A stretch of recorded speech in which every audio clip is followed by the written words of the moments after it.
Hey guys, what up? Welcome back to another episode of No Niche Zone, the podcast about everything. I'm your host, Priscilla Davies, and we have a fun episode today. I don't know why my mouth says things that I did not agree to. I don't know if this is going to be a fun episode. I'm working on different intros, guys. I should probably practice them before I get here. But instead, I'm frustrated in traffic on the way here because it was hell getting over here. Shout out to Hollywood and Los Angeles traffic. It is insane. It is a Sunday afternoon.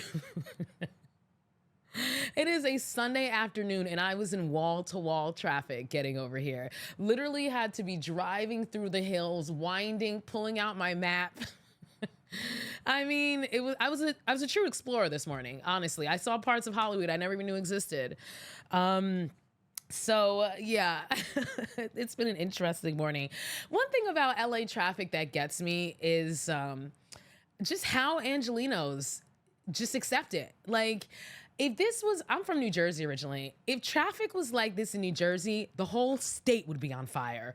Nobody, like, when I tell you how we would just be going off and protesting every day, and Angelenos are just like, it is, it is what it is. It is what it is.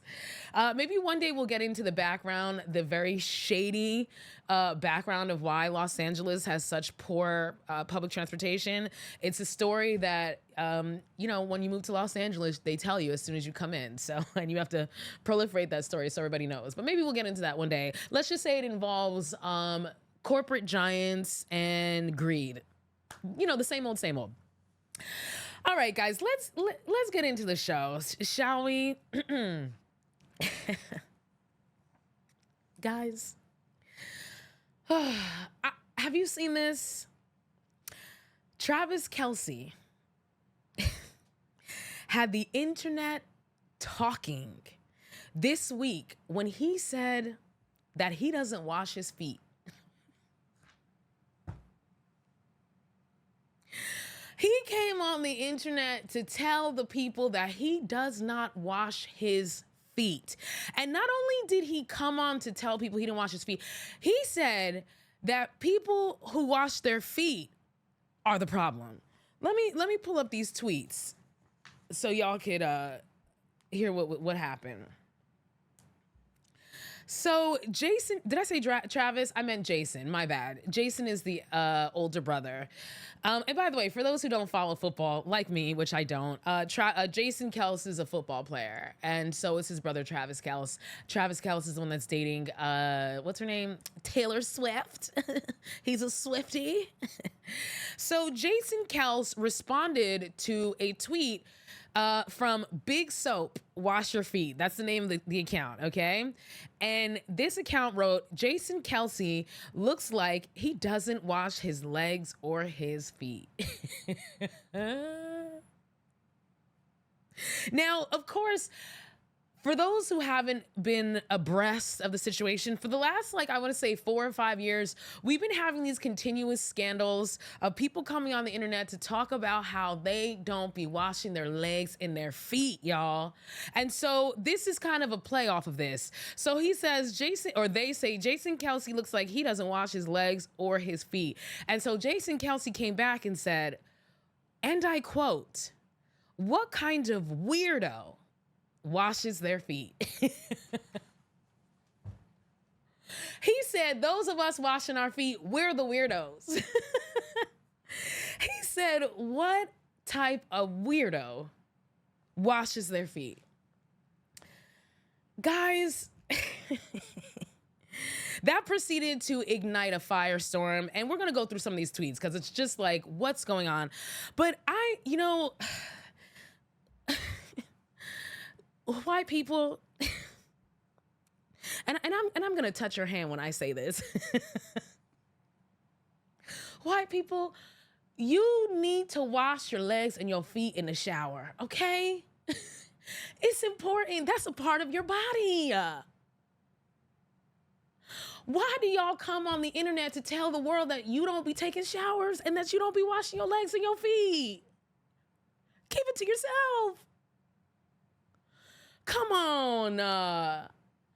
What are we doing out here, guys? And it's like every like 4 or 5 months, here comes somebody talking about something I don't want. We know, girl, we know. So somebody responded to Jason Kelsey after he was going back and forth and wrote, quote, fun fact, there was a, and this is in quote, study, end quote, done where they measured the amount of bacteria between those who actively scrub/wash their legs/feet versus those who didn't. And there was more bacteria on those who actively washed their legs and feet. And so Jason Kelsey responds, he reposts that and goes, let him know from the rooftop. Now, of course, when somebody went to go find this study, they couldn't find it anywhere because it probably doesn't exist. I promise you that the areas that you're cleaning are probably not dirtier than the areas that you're not cleaning on your body. It's just simple facts. But nobody could find this actual study, so who knows? And then Jason Kelsey wrote, and I quote, all of you have been fed diabolical lies that washing every crevice of your bodies and hair all the time is somehow better and healthier. Any dermatologist not in bed with big soap will agree. Hot spots are all that is necessary and actually leads to cleaner, healthier skin. End quote. That, Jason Kelsey, that's not correct. Kelsey, I keep messing up your name. I'm just going to go back and forth, okay? That is incorrect. Like, what? Again, white people, hold my hand when I say this. I love that TikTok. And I'm going to touch your hand when I say this. That's so 100% me. That's such like a Libra thing to do. I'm a Libra. Such a Libra thing to do. I'll be like, listen, every time I got to drop a truth bomb on somebody that I know they might not be able to handle, I'll be like, let me hold your hand. Because I want you to understand, I'm not saying this to hurt your feelings. I'm saying this because I want to help you, boo. I want to help you. Now, of course, you know, for the not all brigade, it's not all Caucasians. Because a lot of Caucasians be coming in the comments and be like, Jason Kelsey don't speak for me. Okay? They don't speak for me. Okay. And this whole like scientists say that like, oh, you know, that, you know, oh, it's cleaner, not, it's cleaner not to, you know what? With all due respect, Western scientists be making bullshit the fuck up to corroborate their own biases and beliefs. That's just a freaking fact. Okay. They will make up whole ass diseases. Have y'all ever heard of drapetomania? Have you ever heard of drapetomania? Yeah, it was a disease that afflicted enslaved Africans in America during the transatlantic slave trade and during the time of enslavement. Do you know what the symptoms of drapetomania was? Trying to escape from slavery. White people saw... I can't even give it. White people saw black people trying to escape from slavery and said, they must have a disease. They invented a whole disease to explain why someone who was enslaved would want to escape from slavery, come off it. So when people try to break out like, well, scientists say that you're not supposed to watch it, I don't want to hear it, okay? Because y'all scientists be making shit up just because it serves your purposes, all right? Back in the day, they had all these diseases for women who talk too much. Oh, that's that hysteria. Her uterus is making her crazy. Throw her in an asylum, okay? Or maybe she just was speaking up and saying, I don't want to accept the bullshit. Okay. So you can miss me with science. There was a study that said if you wash your legs, that it's actually dirtier. You can miss me with that, boo. Okay. Also, literally not even a day or two after this story broke, there was another lady who went viral. Okay. Because on IG, she posted, and I quote, happy, the pool counts as a bath season to all who participate. God damn it, white people. What? What do you mean the pool counts as a bath? Can you imagine going to bed with your skin full of chlorine, itchy as fuck, burning, your hair full of chlorine, you got chlorine crystals forming in your hair, and your mom is like, it's totally fine because it was water. That nasty ass pool that people be peeing and doing other horrible things in, hocking loogies, spitting up water that done got trapped in their lungs that they spit back up with probably a little bit of food particles. And you're gonna tell me that the pool counts as a bath?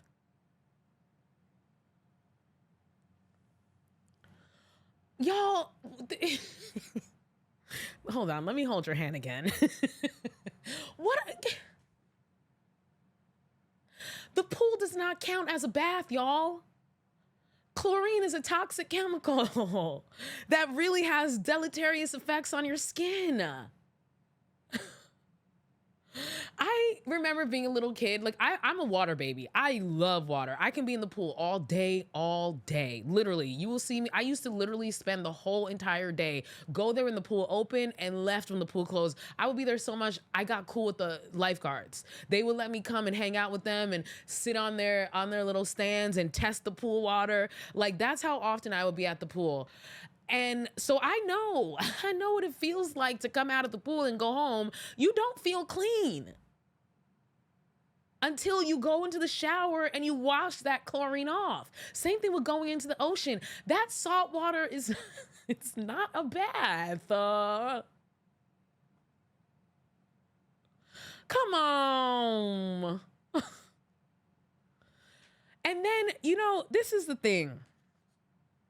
It's like, y'all will be setting your kids up for bullying doing nonsense like this.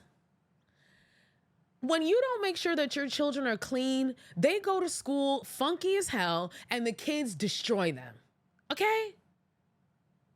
When you don't make sure that your kids are clean, they get all kinds of skin irritation issues, all that the kids be talking smack about. And that's your fault because they're a child. If their parents are telling them that the pool is considered, I can't even say it without laughing, that the pool is considered to be a bath, that like they're done for. They're not gonna know any better.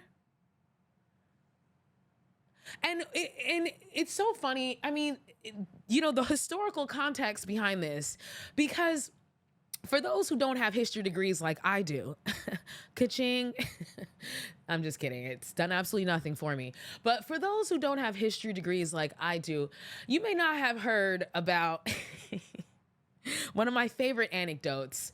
When the colonizers came to the United States, or not the United States, to the Americas, all of the Americas, by the way, one of the first things that the indigenous people talked about was how much they stunk. There's a story of how the Aztecs, when the Spaniards came to colonize the new lands, and they showed up because they weren't taking baths back in Europe, okay? And they showed up that they were assigned people who would walk behind them with incense. And so the Spaniards in their journals talked about how, oh my God, they greeted us like gods. They walked behind us with incense to honor us. They thought it was the highest honor. And then you see the Aztec, their versions of the story, and they're like, oh, no, we just did that because they stunk. And no matter how much we told them to go take a bath, they refused. Because apparently in Europe, they believed that taking a bath made you a whore who was susceptible to demons. And I'm not joking. I want you to understand, you can go and look this up, yo. They thought that if you were out there bathing, it's because you were a hoe. Now, listen, that was partly a response to Roman bathhouses falling out of favor, and people, and Roman bathhouses were nasty as hell. They was doing nasty, just like bathhouses are today. In New York City, you could go to them freaky deaky bathhouses. So in all fairness, that was in response to that, the promiscuity thing. But come on. You couldn't just take a bath and not be a freak? And then the demons, they really thought that you would get sick and that you could get possessed.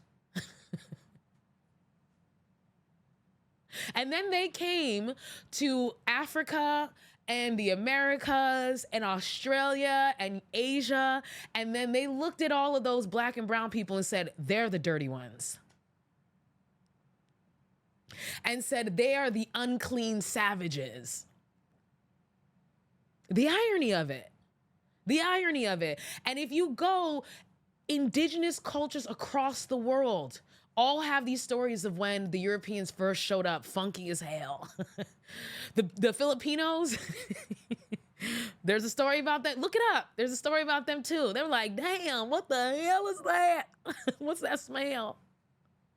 And here's the thing, like, you know what? I don't care if you're in your house crashing out for the weekend. I don't give a fuck if you smell. Who cares? But if you go out in public, like, you have to be considerate of the people that you're around.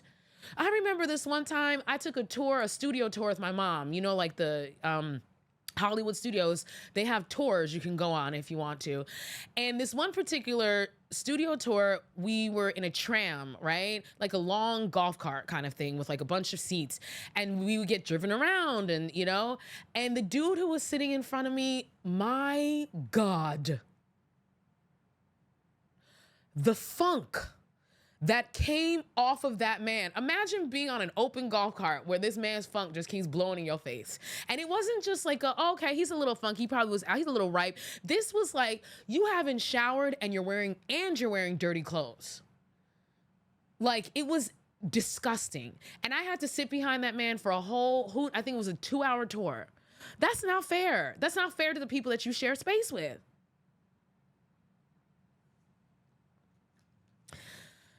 My question is, why, and I'm gonna hold your, and I'm gonna hold your hand when I say this, why do y'all be volunteering this information though? Seriously, my Caucasian cousins, why do y'all be sharing this information willingly? That's the thing that gets me about like I said, every 3-4 months, this is the story on the internet. Someone came out talking about the pool is a bath.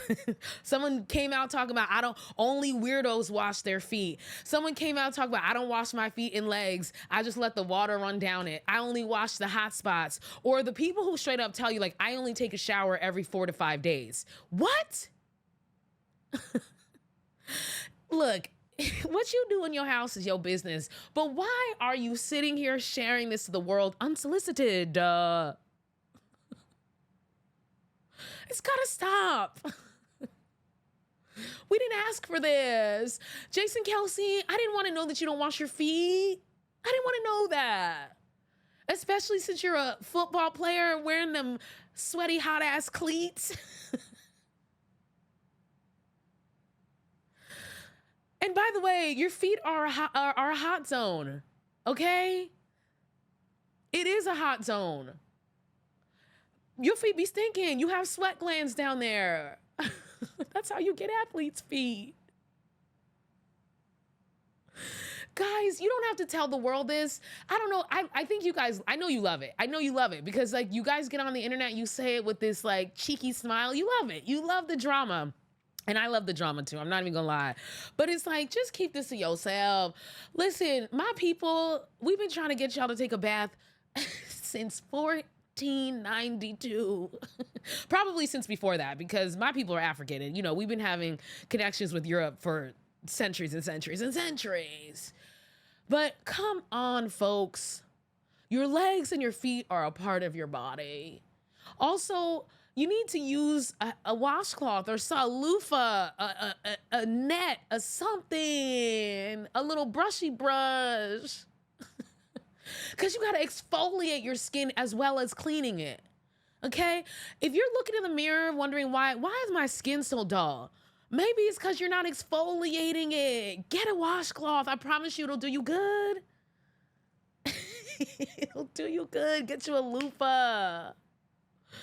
Come on. I don't want future generations to have to be having the same conversation. I don't want my great grandchildren to have to be telling your great grandchildren to wash every day. And like I said, I'm not mad at you if you crashing out on the weekend on your couch. Who cares? Okay. I'm not mad at you if, you don't shower every single day, but you shower most days. You should be showering most days.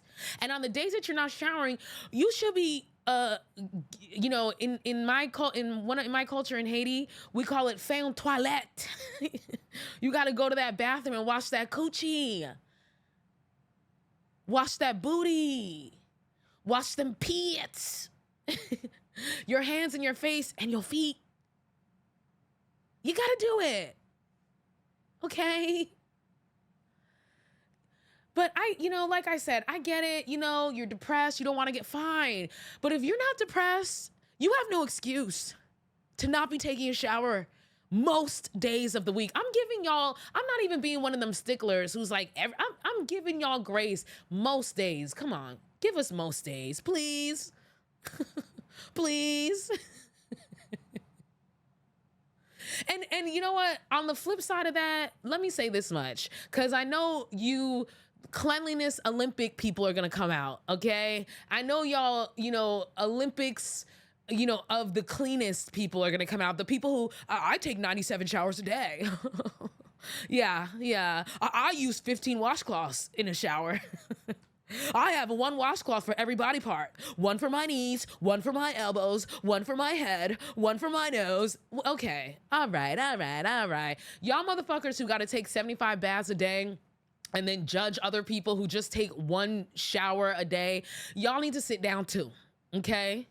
So, because I know whenever we talk about like the people not washing their legs and their feet, I know that y'all always want to come out the woodwork talking about some, I take 19 showers a day. Anybody else who doesn't is disgusting. Boo, and let me hold your hand when I say this. Have you ever thought that you might just be dirtier than other people? Have you ever thought that you might just sweat more than other people, and that's why you need to take 13 showers a day? Have you ever thought that your clean to dirty ratio cycle is faster than other people's? Have you ever thought that maybe your BO is stronger than other people's BO? Before you start judging people for not taking 17 showers a day and using 14 washcloths and making sure my washcloth for my elbow doesn't touch my washcloth for my face. The people who got to take a shower, y'all people, it's like, have you ever thought that it might be you? That's the problem. Have you thought about going to the doctor and asking them, is it normal to need to take multiple showers a day? Also, the people who be talking about, I take 14 showers a day. Do you live in a hot, humid climate? Hello? Don't be talking about I take 14 showers a day and you live in the Caribbean. Of course you're going to take 14 showers. It's hot as hell over there and you're sweating every 5 seconds. Yeah. So, on either, though, like I said, those people who be out here judging people for not taking 57 showers a day and think that, cleanliness equates to morality and you're better than people, you're superior to people because you take 4 showers a day.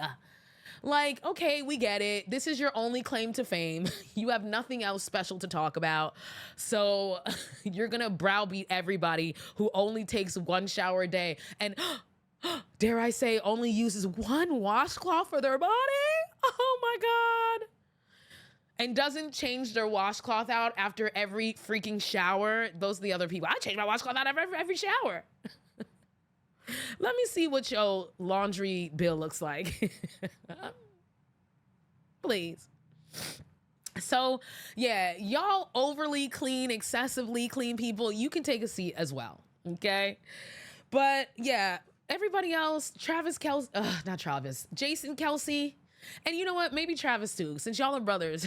Maybe he doesn't wash his feet either.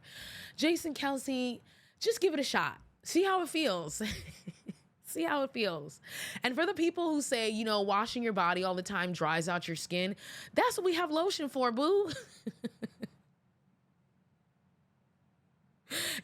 I think it's also easier for white people because y'all don't see the ashiness on your skin. Black people and brown people, we could see. Let me tell you, one of the worst things you can get called as a black person is ashy. It's one of the worst. It's one of the biggest insults. Like, if you get called ashy, you literally have to go home for the day. You're not allowed to be seen in public after that. Okay. And I think, lighter skinned people, white people especially, like, the ash doesn't show up on your skin. So y'all like out here dry and it's all good. But let me tell you, if your skin is dry, just use lotion. That's what we do after a shower. Oil. If you want to use oil, shea butter, you can use butters too. All right. So guys, look, you don't have to be, a shower Nazi. All right. You don't have to be showering 47 times a day, but you should be showering most days out of the week. Okay. And you definitely need to wash your whole entire body. I just can't get over it. Why don't you wash your legs and your feet? Oh boy. Let's move on, shall we? So, excuse me. A user by the name of It's Dade, spelled OHITSDADDE, came to the internet to ask the mothers of TikTok a very important question. And I'm going to let you hear it.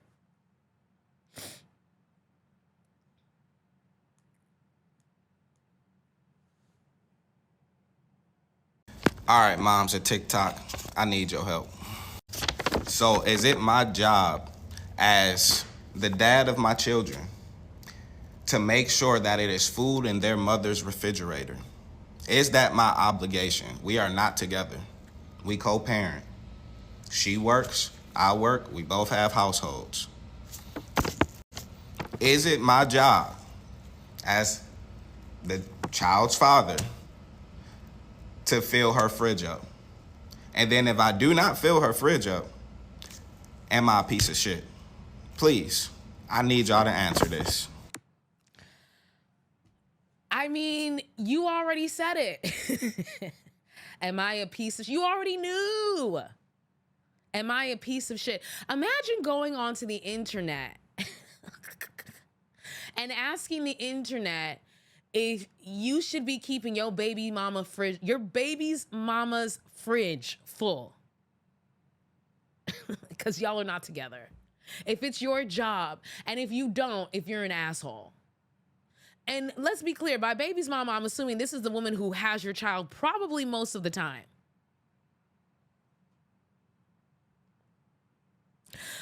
It's time for these men to admit that they don't want fucking kids. Just come out and say it. You don't want no damn kids. If you're asking whether or not you should make sure that the household that your child lives in should have a full fridge, and whether or not you're responsible for that, you don't give a damn about that child. You don't. And what gets me about that is the fact that, like, y'all be doing this, like, weird saving face type of stuff. Am I the piece of shit? Am I wrong for not wanting to, like, keep... Just say you don't want the fucking kid. Because it's clear you don't. But instead of just saying, I don't want the kid, you guys have to make up all these excuses and reasons why, you shouldn't be responsible for supporting your own child. Well, we're not in the same household. We have our own households, and we're not together. So isn't my response? This is the same thing as these motherfuckers who be nickel and diming child support. Well, what is I need an itemized list to know what she's using my money for. She's using your money to take care of your child that you are not taking care of. that you've dumped onto her to take care of full time. Oh, well, I need to make sure that she's using that money on my kids. She's using the money to keep the household together. And I hate to break it to you, boo, but a lot of y'all motherfuckers are paying some measly ass $200, $300 a month thinking that that little petty ass change is doing something. And it's not. I promise you a child is way more expensive than a few $100 a month. I promise you that, no matter where you live in this country.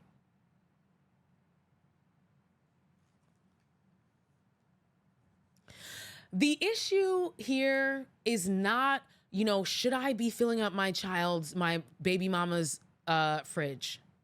The issue is not, I need to make sure, where she's spending that money and da da da da. The issue is not that. The issue is y'all don't want these fucking kids.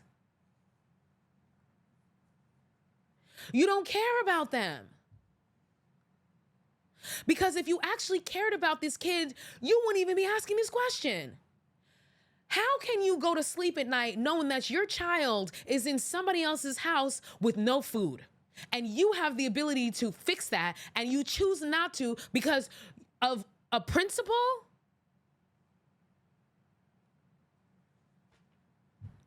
You don't care about the damn kid. And here's the other alternative, right? Okay, you don't want to fill up her fridge, then take the damn kids. But you're not going to take the kids, are you? You're not going to take the kid to make sure that he has a full fridge at your house.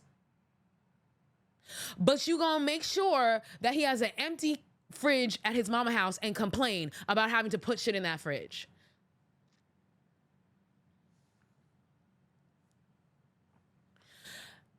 Y'all don't want these kids. You never wanted these kids.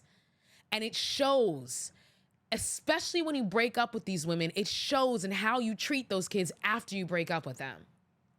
It was Darius Jackson, Keke Palmer's baby daddy, that opened my eyes on this, opened up my eyes to the reality that most men don't care about their children the way the average mother does. They don't. They really don't. They don't have those emotional connections and ties, because I promise you, there is no way I would have a child out there in this world and know that they're going to sleep with an empty fridge. And I'm just like, let me go to the internet and try to make a hot topic. I could not sleep if I knew that my child was not eating. It was Darius Jackson who opened my eyes on this. If you guys remember back when Keke filed her restraining order, some of her affidavit was released to the public. And there were two things that Darius Jackson had said to her that were very unsettling to her that she put into this affidavit, allegedly. And he basically, according to her, allegedly, he said, number one, I now understand why male animals eat their children in the wild. Oof. Imagine that's your baby daddy saying that. I now understand why male animals eat their young in the wild. That's what he said to her. The woman he just had a baby by. And then he also said, the love a man feels for their child depends on the love that he feels for the mother. Whew. That's what he said. And she was rightfully concerned by that and put it into her affidavit. And when, I don't know what it was, but when I read that, it's like the light bulb went off. I was like, oh my God. Is that how they really be feeling? So if you don't have a good relationship with the mom, you don't care about the kid? You only love your child as much as you love the baby mama? What?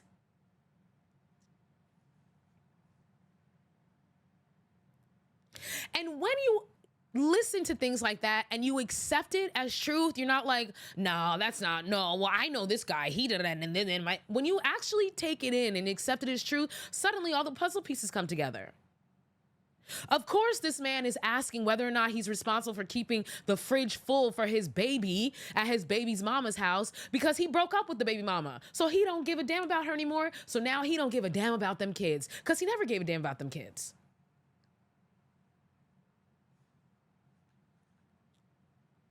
He never gave a damn about those kids. And when I actually talked about this on my TikTok this week, and someone commented and they were like, oh, that's just like Corey Holcomb. And I was like, what? They're like, yeah, Corey Holcomb was on a podcast saying something very similar. So I had to look it up. I want you to hear what this man had to say, because I just was like, wow. This is not all men, but I would say it's about 80% of men. If we don't love your mother, we don't really love you, motherfucker. Oh, come Damn. on now. That sounds crazy to me. Well, no. Oh, To me come too, on. then. I mean, let me tell you something. Not love in that sense, but have some kind of love. No. Listen to me, Darlene. You and all the rest of the people who not used to this shit. If we don't love your mother, our love for you is hard to we love you out of obligation. If it was my Oh, that's how you feel like to me that goes for like stepkids, but not my real. Look at D rubbing it on me. Well, But it is a case like that. Let me tell you, if we cases don't like love your mother, we don't love you like that. Oh, What we do, that's terrible. we try to be moral and humane to you little stray fucks that she kept. Did you hear that? Oh, did you hear that, y'all? Imagine that's your daddy on the internet talking like that. Imagine a dude asking about whether or not to fill up a fridge is your daddy on the internet talking like that.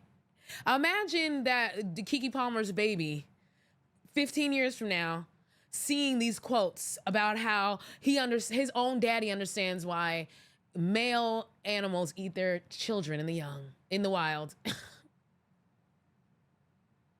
Imagine. Now, at least Corey Holcomb's kids know how he really feels about them. He don't give a fuck about you. I guess I should probably hold your hand when I say that. I'm sorry. I shouldn't have said it so rough. He does not give a damn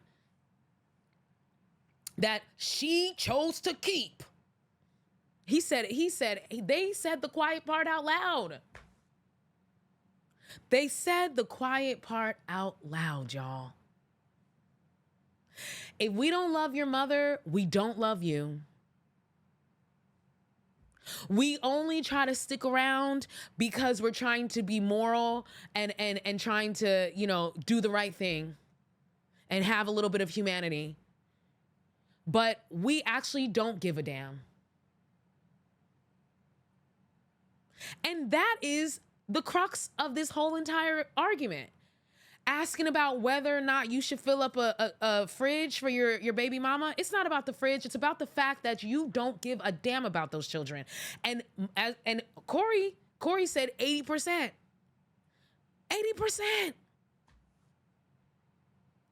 Now, obviously, he's not a scientist or a mathematician, but I wouldn't put that past him.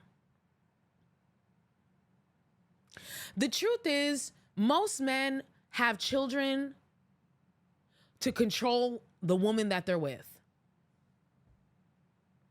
They have children for all the fucking wrong reasons. They want to have a legacy. Of course, a legacy they're not going to take care of, right? They want to have a legacy. They want all the perks and benefits of being a father. Fathers make more money. They're socially, considered to be respectable. You know what I mean? They want those perks and they want that control over the baby mama. It's funny because, they always say that women are the ones that trap men with babies, but that's not the truth. It's men who trap women's babies. How can you trap a man with a baby when men can just walk away with no consequences? Nobody talks shit about single fathers. As a matter of fact, they praise single fathers. But single mothers, they are the scourge of the earth. They are the reason why everything is fucked up. Oh, they're the reason why this next generation is a... So how can you trap a man with a baby when a man can just get up and leave? No problems, no harm, no foul. Like I've said before, and I'll say it again, the patriarchy is backwards day every day. What the patriarchy says is good is really bad. What the patriarchy says is bad is really good. Whatever negative attributes that men ascribe to women is them projecting it onto women. And whatever positive attributes that men ascribe to themselves is them co-opting those attributes from women. The patriarchy is backwards day every day. It's inside out day every day. If you ever want to know if you're on the right path, just ask yourself, what is the opposite thing of what everybody else says I should be doing? And that's probably the right path. Women don't trap men with babies. We get trapped with babies. Because once a woman gets pregnant and has a baby, in the concept of the patriarchy's mind, she's now used goods. And no other man out there is gonna want her. So now I have complete control over this woman. She can't go nowhere. She's mine forever. She's used goods, the used goods that are still getting hit on the street every single 5 seconds. It's like women can never be used goods. We bad bitches. And women get better with age. Honestly, in my opinion, everybody gets better with age. Okay? I look better and better every single year. Like them 50s, 60s, 70-year-old women. My mom is in her 70s. My mom is a baddie. Okay? And my mom got a boyfriend. She's still out here pulling. Okay? Okay? So this concept of women becoming, used goods. So now I have utter control over her. That's one of the reasons why, we have that statistic that exists where women become the most vulnerable to domestic violence when they become pregnant. When they become pregnant. Because once that baby is in that stomach, the partner is like, got her. She ain't going nowhere. She can't go anywhere and she'll never go anywhere. I got her. I own her now. And I'm going to use that baby and use those children as pawns to continue to have control over her, whether we're together or not. And so that's why these men don't give a damn about these children, because they never gave a damn. They had these children with the express intent of controlling their wives and using their children as pawns to control their baby mamas.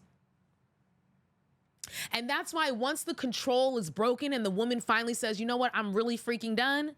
That's why these men can just walk away, throw away their children, throw away the kids, move on to new families, start up whole new families. We talked about that a couple episodes ago with Brian McKnight and how that fool just dumped his first his first group of children for his new baby.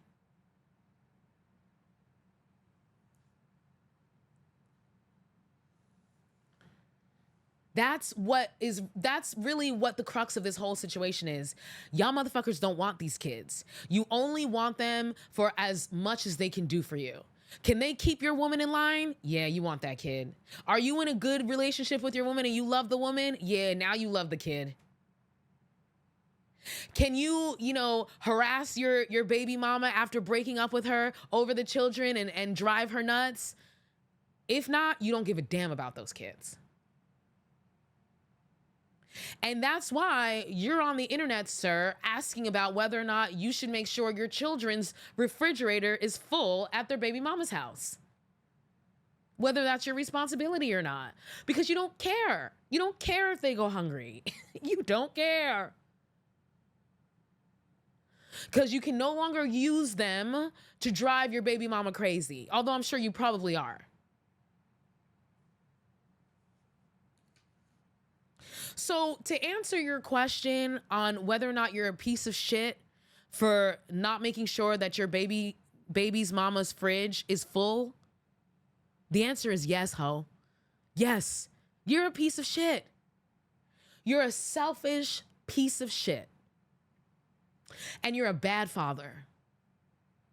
So fast forward 20 years from now, when those babies are no contact with you, don't be going around and telling people, I don't know why they no contact me. I did everything for those kids. I made sure, I bought them baseball cards. Remember, you went on Beyonce's internet and asked the public whether or not you're responsible for making sure your baby have food in his fridge. Gross. All right, guys, let's switch it up. So was it last episode? I think it was last episode where I was talking about elder siblings and young and eldest daughters, I believe. So, I posted about that and someone came into the comments and was like, can you please speak on middle children who are, ignored and they're the black sheep of the family? And okay, I will. Partly because I'm a middle kid. So I know what this is like. Actually, I will say this though. One of the things that I did not really experience the feeling of as a middle child was feeling like I was overlooked or ignored. Maybe I'm just in denial. Maybe this is something I should talk about with my therapist. But I never really had that experience, so I can't really speak to that. If anything, I felt like I needed less attention from my parents because I was like, y'all are too much in my business. Please back up. So I can't necessarily speak to that, but I do understand why that probably happens. And it's because, the eldest sibling and the youngest sibling, they need more attention. And it's not that they need more attention, but from like the adult parents' perspective, they're like, oh, they need more attention. The oldest child, everything that they do, it's the parents experiencing it for the first time, right? It's like, oh my God, I've never had this. Everything is new with that oldest child. So of course the parents are going to devote so much attention to that elder child because everything is so brand new. It's something new every time. They're not used to this. They don't know how to deal with it. It's going to take up a lot of their attention and their time. And then their youngest sibling or the youngest child, the baby, that's their last shot. That's their last shot to get it right. So they're going to put extra effort into that youngest child because they know they're never going to get another chance to do it right again. And in their like weird parental minds, they think like, okay, I messed up with this kid, but I can fix it with the next kid. It's like, that's not how it works. Parents, let me touch your hand when I say this. I'm just going to be touching everybody's hands today. Okay. Let me touch your hand when I say this. Multiple children are not do-overs for your previous kids. That's not how it works. You have to parent all of them to the end. That's the other part about it. To the end. Like, you're going to have to deal with these fools till you die. Or maybe one of them dies before you, unfortunately. But you're going to probably be the one that dies first. Okay? So yeah, being like, I understand like why they do it. I don't think it's right, but I get it. It's like they really are lost in the sauce and they don't know any better. And unfortunately, that middle child just doesn't get the attention because it's like in their mind, they're like putting out fires with the eldest and they're like, being extra, extra careful with the youngest. And it's like whatever's left energy wise is what you get. And unfortunately, it's not much. So, for all of you middle children who feel like you were overlooked growing up, I got a hug for you, y'all. Come on, bring it in. Bring it in. I got a hug for you. I understand. I do. I understand. And as for the black sheep part, like while I cannot necessarily identify with the being overlooked thing, I can 1000% identify with being a black sheep though. Because I am the black sheep and I wear that black sheep moniker proudly, okay? I wear it proudly. And it's really tough to be the black sheep. It makes sense that the middle child is typically the black sheep because, we're the ones that are not getting any attention. So we just watching and paying attention and calling things out. And when you call things out, when you speak truth, you're going to get it. And that's the thing. A lot of black sheep are truth tellers. That's really what black sheep are. They're just truth tellers. They're people who see something and they speak on it. And it's the people who don't want to live in reality, who don't want to accept unhappy truths, that instead of just being like, okay, well, I don't really want to talk about that, they turn you into the problem instead of focusing on the actual problem at hand. And that's how you become the black sheep. Because you're a truth teller and you see what's up. And you have the courage to speak on it.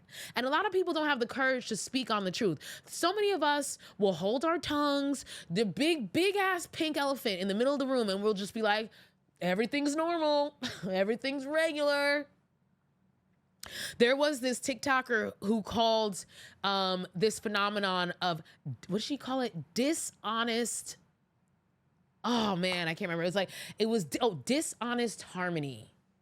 She was talking about that in regard to like Gen X and boomer parents who, they want to have dishonest harmony, meaning like, yes, we're all lying to ourselves about what's really going on here. Yes, we're all in denial about what's really going on here, but can't we just all pretend and stay in harmony with each other? Why do you always have to bring all this stuff up? Let's just be in denial together. It's fun here. Dishonest harmony. I love that phrase. But, as someone who is a black sheep, I can totally empathize with the middle child black sheep out there because I am one. I've been there. I've done that. And I'm still doing that. Okay. So I want to give a big hug and a big shout out to all of my middle children out there, especially the ones who have been overlooked by their parents and are the black sheep of the family. I want to give y'all a big hug. Maybe even a kiss too. I might slip you some tongue if you want. Only if you want, because consent. Okay? And I'm sure since I talked about the eldest and I talked about the middle, I know the baby's gonna come in my comments talk about what about us? Okay, I got a word for y'all too, okay? First of all, the youngest child, the baby of the family, y'all, obviously not all, because I know the not all brigade, obviously not all, but the vast majority of y'all have the best out of all the siblings. You really do. You had the best version of your parents. You had the most mature version of your parents. You had the most experienced version of your parents. You had the parents who have been there, done that, and don't think everything is like, everybody needs to go into panic mode over things. They have patience. That's another thing, dog. Y'all got the most patient version of your parents. And on top of it, y'all got taken care of by your elder siblings. Okay? So you basically had extra parents on top of that, loving and doting on you. My little sister, in my house, there was a rule. If me and my brother, the older kids, if you cook something, you had to cook something for my sister. If my parents came home or like came downstairs and saw you in the kitchen cooking something, the first thing they would ask, did you make something for your sister? Did you make something for your sister? So y'all be getting taken care of, okay? And you get babied. And I know that's a double-edged sword because the babiness can, it gets annoying when people baby you all the time, but y'all be liking getting babied and y'all be taking advantage of getting babied. My little sister, she will be letting little things slip out where I'll be like, oh. One time, we were walking in the street and, she was standing on the outside and I was on the inside of the sidewalk and she's like, oh, you're just going to let me stand on the outside of the sidewalk? You're just going to let me possibly get hit? Oh, but I can stand on the outside and possibly get hit, though. It's okay for me, but you, the baby, okay? So you guys, y'all act like you don't like being babied, but you also do love being babied. And you guys squeeze that getting babiedness out of people, okay? But here's what I will say about y'all. In my experience, I feel like the youngest siblings also hold the emotions of the whole entire family. They take on the trauma of the whole entire family. Somehow that stuff just lands right on the head of the younger siblings. All the trauma and drama in that family, it's almost always gonna manifest through that little baby sibling. They're always going to shock the family and do something out of left field, you know, have some big dramatic event that shakes everything loose in the family. And now the family got to face the demons. That to me is the role of the youngest sibling. The youngest sibling brings out the demons in the family. And then eventually, the youngest sibling, not all the time, but a lot of times ends up becoming the second black sheep. As they get older, they end up becoming the second black sheep in the family because they have been witnessing it. They've been silently watching, you know, their parents traumatize the older siblings. They've been silently watching all that going down. And when they get of age, suddenly they become another black sheep, which is hilarious because they go from being the golden child to the black sheep. And then the OG black sheeps, the middle children like me, are like, well, look at this. Everybody called me crazy. Everybody said I was the problem. Everybody said I should have shut my mouth. I shouldn't have said anything. And now here comes the golden child baby saying the same damn thing I've been saying for years. And that's when us middle children can sit back, grab a brewski, and watch the little baby children take over. Like my little sister. My little sister, woo, she scares us all. We're all terrified of her. And with that being said, folks, we have come to the end of another episode of No Niche Zone. Please follow us on social across all platforms at No Niche Zone Pod. You can also subscribe to our YouTube, same name, and our Discord, same name. You can also follow me at Pris the Goddess across all platforms, and you can send in your listener letters to nonichezone@gmail.com. I'll see you next time, folks.